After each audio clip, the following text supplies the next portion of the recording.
오늘 시편 120편의 말씀은요, 성전에 올라가는 노래라는 부제가 붙어져 있습니다. 그 중에 첫 번째 시편입니다. 순례자들이 하나님의 임재 그리고 하나님의 약속된 장소, 이 성전에 예배드리기 위해 모입니다. 그렇게 자기의 삶의 자리에서 구별된 시간과 구별된 장소 안으로 나아가면서 그 마음에 하나님을 향한 기대감으로, 예배에 대한 사모함으로 나아갈 때 이 노래들을 불렀더라라는 거지. 어디서든 그 고향 땅에서 예루살렘을 향해 절기가 되면 약속된 곳으로 모입니다. 그 모이는 여정 속에서 하나님의 이름을 높이 찬양하면서 그 마음의 고백을 담아내는 노래가 바로 이 시편 120편부터 시작되는 성전에 올라가는 노래입니다.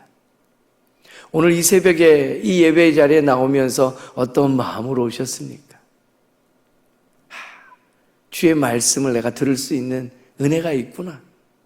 하나님의 임재 안에 내가 간구하는데 성령께서 내게 역사하실 것들에 대한 사모하는 마음이 우리 안에 가득 채워지기를 간절히 소망합니다. 그리고 우리는 삶의 예배를 드리는 사람들입니다. 이제 이 기도회 후에 또 우리의 각자 일상으로 돌아갈 때에도요, 오늘 하루 마주하게 되는 사람과 마주하게 되는 그 많은 일들 속에서 하나님의 위대하심이 증거되기를 기대하는 마음으로 또 삶의 자리로 찬양하며 나아갈 수 있는 믿음의 권속들 되기를 축복합니다.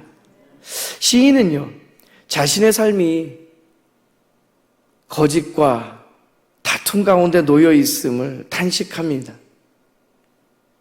그러면서도 하나님께 구원을 간구하며 나아가죠. 우리는 마음에 진리 되신 예수님 모시고 살고 싶습니다.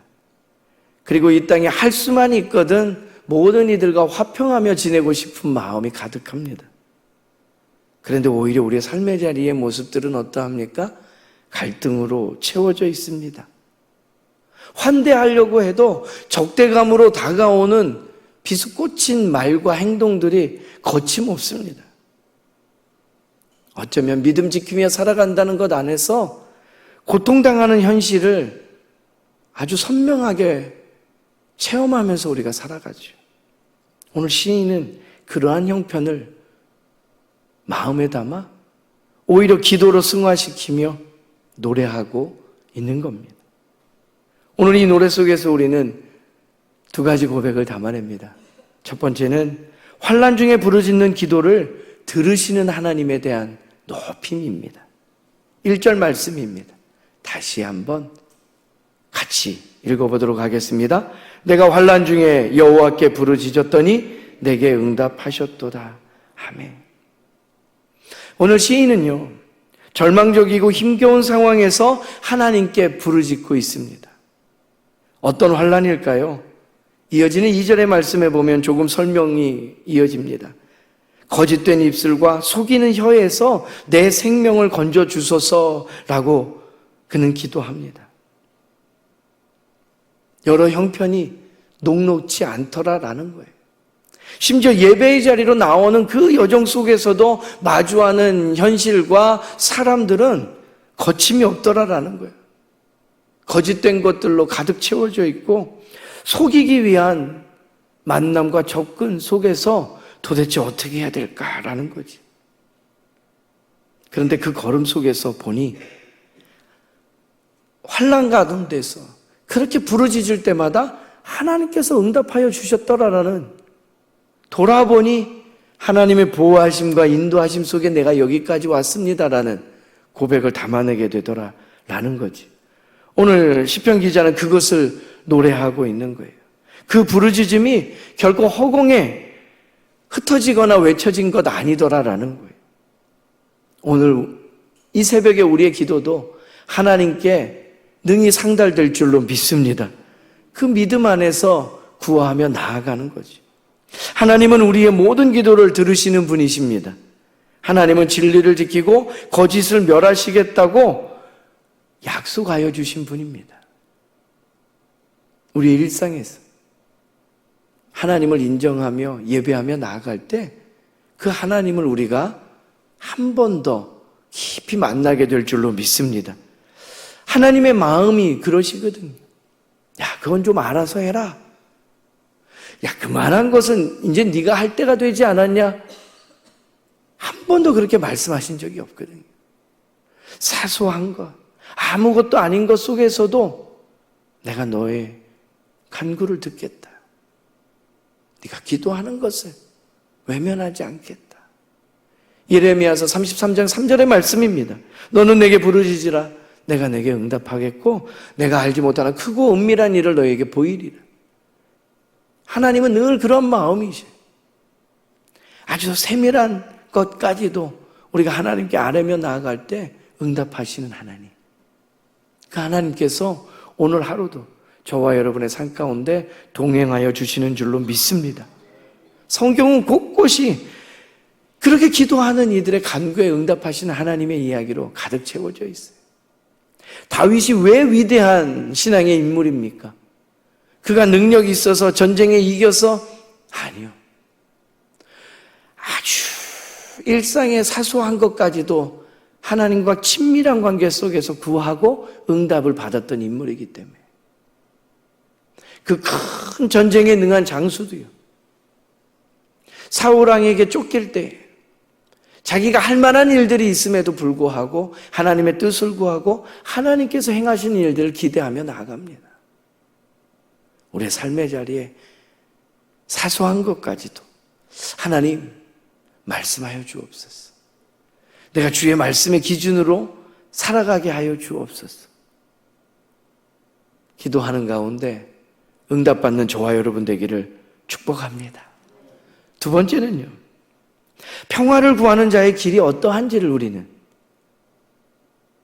오늘 시인의 고백을 통해 보게 되고 우리의 마음에 담게 됩니다. 마지막 절 7절의 말씀입니다. 한 목소리로 같이 읽어보도록 하겠습니다. 나는 화평을 원할지라도 내가 말할 때 그들은 싸우려 하는도다. 믿음으로 살아가고자 할 때의 현실은요, 때로는 이해받지 못하고 오해와 갈등 속에 그냥 내팽겨진 것처럼 노출되기도 하더라라는 이야기죠. 오늘 믿음의 사람은요, 자신이 평화를 말하지만 주변 사람들은 대놓고 전쟁을 원하는 자들이라고 고백을 합니다. 이 땅의 모습이 그렇습니다. 5절 말씀을 보면 시인은 이렇게 이야기합니다. 메섹에 머물며 게데알의 장막 중에 머무는 것이 내게 화로다. 메섹이란 것은 에스겔서 38장의 말씀에 보게 되면 야만적이고 거친 이방인을 대표합니다. 게달이라는 것은 창세기 25장에부터 등장하는 저 아라비아 사막의 유목민들입니다. 그들의 특징은 호전적이고 갈등을 일으키는 것을 쉬이하는 민족이라고 나옵니다. 다른 문화, 다른 언어, 다른 신앙을 가진 이들과 함께 섞여 살아가는 것이 얼마나 힘에 겨운 일인지에 대한 고백이죠. 우리가 믿음 지키며 살아갈수록 더욱 선명하게 드러납니다. 세상의 기준과 세상 사람들의 가치와는 전혀 다름을 우리가 마주하게 되거든요. 그러니 시인은 그냥 그 땅에 두 발 딛고 살아가는 것 자체가, 그들과 영향을 주고받고 살아가는 것 자체가 내게 화로다, 너무 힘들고 어려운 일이다 라고 고백을 하는 거지. 그러나 우리가 기억할 것이 있습니다. 비록 세상은 우리를 향해 칼을 들이대지만 우리는 하나님이 기뻐하시는 일에 마음을 두고 살아가는 이들이라는 거예요. 그리고 하나님께서는 우리의 마음의 중심을 아시고 반드시 화평을 이루는 삶을 살도록 응원하신다라는 거예요. 마태복음 5장 9절 말씀입니다. 화평하게 하는 자는 복이 있나니 그들이 하나님의 아들이라 일컬음을 받을 것이라. 하나님의 아들과 딸로 살아간다는 것 녹록지 않습니다. 그러나 세상도 압니다. 아, 저들이 믿는 이구나.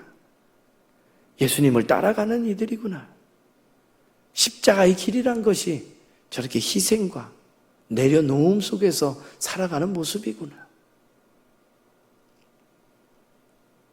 믿지 않는 이들로부터도 이러한 인정받는 믿음의 사람들 되기를 간절히 소망합니다. 그러한 삶의 모습으로 하나님께서 영광 받으시는 일들이 오늘 우리를 통해서 드러나고 나타나기를 기대합니다. 하나님께서 능히 감당하게 하시고 때에 맞는 지혜와 또 이길 수 있는 힘으로 우리와 동행하실 줄로 믿습니다.